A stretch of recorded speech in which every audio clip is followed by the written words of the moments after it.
കണ്ണൂർ ത്രികോണ മത്സരത്തിലൊക്കെ വോട്ട് വരും. ത്രികോണ മത്സരത്തിലേക്ക് എത്താൻ സാധ്യത കുറവാണ് ഇപ്പോഴത്തെ സാഹചര്യത്തിൽ. എന്തായാലും നല്ലൊരു വോട്ട് പിടിക്കും. അപ്പോൾ താങ്കളുടെ അഭിപ്രായത്തിൽ സുധാകരൻ ജയിക്കാൻ പ്രയാസമാണ്. MV ജയരാജൻ ജയിക്കുന്നുള്ളതാണ്. ജയിക്കണം തന്നെയാണ്. കാരണം രഘുനാഥ് എന്നല്ല, നല്ലൊരു വ്യക്തിത്വം ആരാണോ അവരവിടെ എത്തണം. അതാണ്. കണ്ണൂർ മണ്ഡലത്തിൽ BJP മത്സരിക്കുന്നത് ജയിക്കാനാണ്.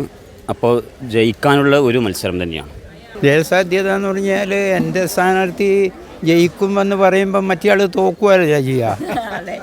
ഇത്തവണത്തെ പാർലമെന്റ് തെരഞ്ഞെടുപ്പിൽ ഏവരുടെയും കണ്ണ് കണ്ണൂരിലേക്കാണ്. വീണ്ടും മത്സരത്തിനിറങ്ങുകയാണ് സുധാകരൻ. സുധാകരൻ വെറുമൊരു കോൺഗ്രസ് സ്ഥാനാർത്ഥിയല്ല CPM-ന്.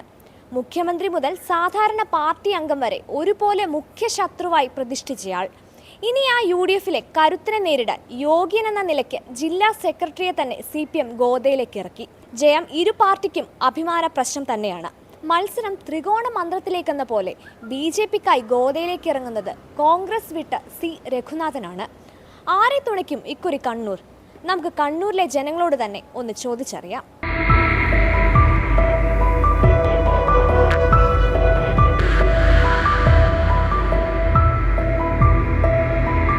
ത്രികോണ മത്സരം നടക്കും തോന്നുന്നുണ്ടോ, അതോ ഒരു ശക്തമായ ഭൂരിപക്ഷം ഇപ്രാവശ്യം കണ്ണൂർ മണ്ഡലത്തിൽ BJP-ക്ക് ലഭിക്കും എന്നാണോ താങ്കൾ പറയുന്നത്? കണ്ണൂർ മണ്ഡലത്തിൽ BJP മത്സരിക്കുന്നത് ജയിക്കാനാണ്. അപ്പോൾ ജയിക്കാനുള്ള ഒരു മത്സരം തന്നെയാണ്. ഒരു ശക്തമായ ഒരു ത്രികോണ മത്സരം മൂന്നുപേരും തമ്മിൽ വരുമോ, അതോ ത്രികോണ മത്സരത്തിന് സാധ്യതയില്ല. BJP-ക്ക് മാത്രമാണ് ഇവിടെ സാധ്യത. അപ്പോൾ ചേച്ചിയുടെ അഭിപ്രായത്തിൽ C രഘുനാഥ് ജയിക്കണം തന്നെയാണ്. കാരണം രഘുനാഥ് എന്നല്ല, നല്ലൊരു വ്യക്തിത്വം ആരാണോ അവരവിടെ എത്തണം. അതാണ്. ഇപ്പോഴത്തെ സിറ്റിംഗ് MPയുടെ പ്രവർത്തനങ്ങളൊക്കെ എങ്ങനെയാണ്? അതിങ്ങനെ പോകുന്നുണ്ട്.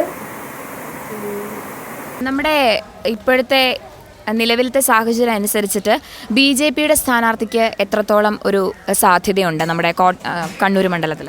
ജയിക്കാൻ സാധ്യതയൊന്നുമില്ല. വോട്ട് വർധനമുണ്ടാവും.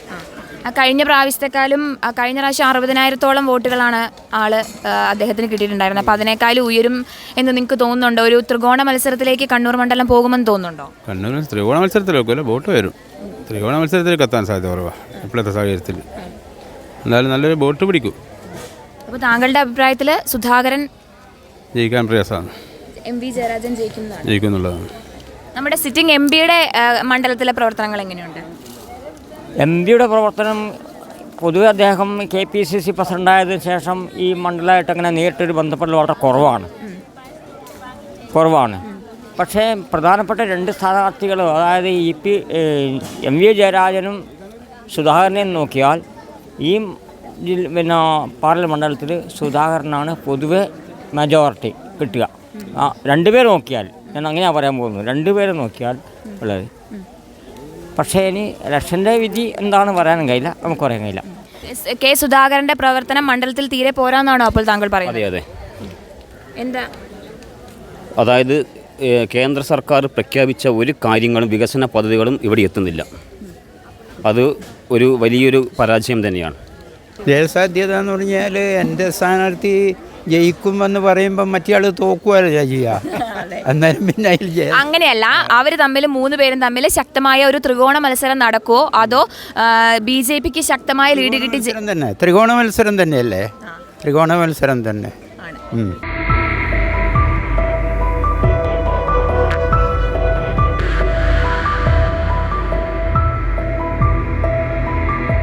വാദിക്കാനും ജയിക്കാനുമല്ല, അറിയാനും അറിയിക്കാനുമാണ്. ഇനി സത്യസന്ധമായ വാർത്തകൾ നിങ്ങളുടെ വിരൽത്തുമ്പിൽ. എത്രയും വേഗം സബ്സ്ക്രൈബ് ചെയ്യൂ SN media news YouTube channel.